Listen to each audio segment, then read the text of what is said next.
எல்லாருக்கும் வணக்கம். இன்றைக்கி வந்து காரடையான் நோன்பு 12:30 மணி வரையும் இருக்குங்க.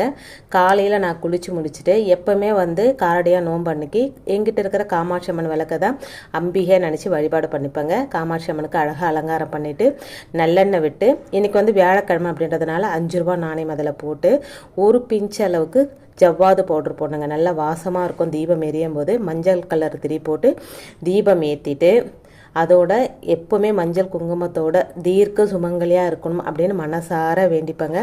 நான் வந்து நெய்வேத்தியமாக வெத்தலை பாக்கு, வாழைப்பழம், ஒரு மஞ்சள் கிழங்கு, குங்குமம், பழம், வெல்லம் வச்சுருக்கேங்க நெய்வேத்தியம். எங்களுக்கு வந்து காரடையான் நோன்பு எடுக்கிற பழக்கம் இல்லை அப்படின்றதுனால நான் இப்படி தாங்க எளிமையாக வழிபாடு செஞ்சுப்பேன். அதுக்கப்புறம் கற்பூர தீபதூப ஆராதனையெல்லாம் காமிச்சு என்னுடைய பூஜையை நிறைவு பண்ணிவிட்டு, நம்ம பூஜை அறையில் எப்போவுமே வந்து குங்குமம், நம்ம வந்து குங்கும அர்ச்சனை பண்ணி அந்த குங்குமம் வச்சுருப்போம். அந்த குங்குமத்தை எடுத்து நம்ம மாங்கல்யத்திலும் நெற்றி வகுடிலும் வச்சுக்கிட்டு என்றைக்குமே தீர்க்க சுமங்கலியாக இருக்கணும் அப்படின்னு அம்பிகையை வேண்டிப்பாங்க.